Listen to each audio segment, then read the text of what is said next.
20 ফেব্রুয়ারি রোজ বুধবার সকাল 9টা থেকে নারায়ণগঞ্জ খানপুর সরকারি হাসপাতাল সংলগ্ন নারায়ণগঞ্জ বার একাডেমি হাই স্কুলে অনুষ্ঠিত হলো তারুণ্যের পিঠা উৎসব 2025।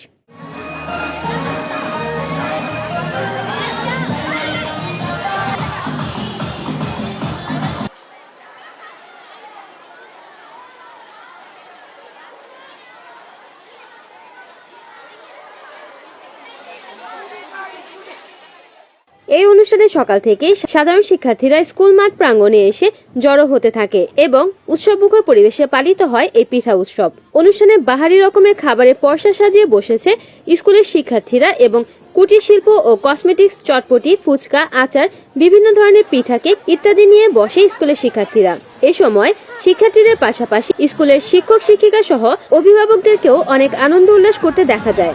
এ সময় নারায়ণগঞ্জ বার একাডেমি হাই স্কুলের 10ম শ্রেণীর ছাত্রী বলেন, আমার নাম আফরোজা কবির আফরিন, আমি বার একাডেমি স্কুলের স্টুডেন্ট। আর এবার পিঠা উৎসবে আমরা সবাই একসাথে আনন্দের জন্য সবাই একসাথে মিলে একটা স্টল দিলাম। এই স্টলের পিছনে দেওয়ার মেইন উদ্দেশ্য হলো আনন্দ, আর কিছুই না। আমার অনুভূতি অনেক ভালো লাগছে যে আমি আমার ফ্রেন্ডদের সাথে একসাথে থাকতে পারতেছি এবং আমার মিসটাও, কারণ এবার আমরা শেষ, এরপর তো আমাদের এসএসসি এক্সাম, তারপর স্কুল থেকে বের হওয়া হবে, এটাই তো লাস্ট। এখানে মোট 12টা আইটেম আছে। এখানে চিকেন নাগেট আছে, তারপরে ডোনাট আছে, বালুশাহী মিষ্টি আছে, তারপর শামুক পিঠা, তারপরে পুডিং, আরও নানা ধরনের। এ সময় উপস্থিত ছিলেন স্কুলের প্রধান শিক্ষক মোহাম্মদ হুমায়ুন কবির, সহকারী প্রধান শিক্ষক আসাদুল হক, অভিভাবক সদস্য মোহাম্মদ মনিরুল হক, সাবেক অভিভাবক সদস্য আলহাজ মোহাম্মদ আলমগীর কবির সহ বিদ্যালয়ের সকল শিক্ষক মণ্ডলী ও অভিভাবকবৃন্দ। অনুষ্ঠানে অভিভাবক আলহাজ আলমগীর কবির জানায়, আসলে বার একাডেমি স্কুলে আমি লেখাপড়াই করতাম। এখান থেকে আমি এসএসসি পরীক্ষা পাশ করেছি 93-তে। এখন আমার ছেলে এবার গত বছর এসএসসি পাশ করেছে, এবার আমার মেয়ে এসএসসি পরীক্ষা দিবে। বিগত সময় মোহাম্মদ নুরুজ্জামান খানপুরের বিশিষ্ট শিল্পপতি এবং ব্যবসায়ী এবং সমাজসেবক, উনি এই স্কুলে অনেক উন্নয়ন করেছেন। সাথে আমরা কমিটির সবাই ছিলাম, আমরা থেকে এই স্কুলের অনেক উন্নয়ন করেছি ইনশাল্লাহ।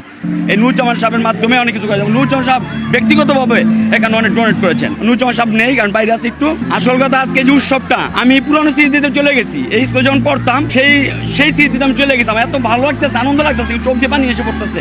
মানে সদস্য ছিলাম, এই জন্য আমাদের তাদের দেখে খুব উৎফুল্ল লাগছে, খুব আনন্দিত হচ্ছি। আসলে যারা মোবাইল আসক্ত তাদের বেশি বেশি বই পড়া উচিত, স্কুলে বিনোদনগুলির মধ্যে উপস্থিত করা উচিত এবং প্রত্যেক স্কুলে আমাদের মতো বাচ্চাদের আনন্দ উৎসব দেওয়ার জন্য এই প্রোগ্রামগুলি করি, যাতে ওরা অন্যদিকে মুভ না করে।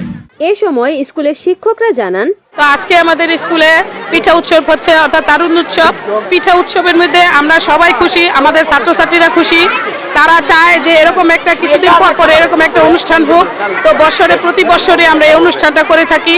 তবে অন্যান্য বারের তুলনায় এবার মনে হচ্ছে আজকের অনুষ্ঠানটা অনেক অনেক সুন্দর হচ্ছে এবং কি এই আজকের অনুষ্ঠানে আমাদের ছেলেমেয়েরা অনেক খুশি। অনুষ্ঠানে স্কুলের প্রধান শিক্ষক মোহাম্মদ হুমায়ুন কবির বলেন, ঐতিহ্যবাহী নারায়ণগঞ্জ বার একাডেমিতে আজকে তারুণ্যের উৎসবের অংশ হিসাবে আজকে নারায়ণগঞ্জ বার একাডেমি থেকে 10ম শ্রেণীর ছাত্রছাত্রীরা আজকে পিঠা উৎসবের আয়োজন করেছে এবং আমরা ছাত্রছাত্রীদের এই পিঠা উৎসবের আয়োজনে আমরা সর্বাত্মক সহযোগিতা করেছি, যাতে পিঠা উৎসবটি সুন্দরভাবে হয়।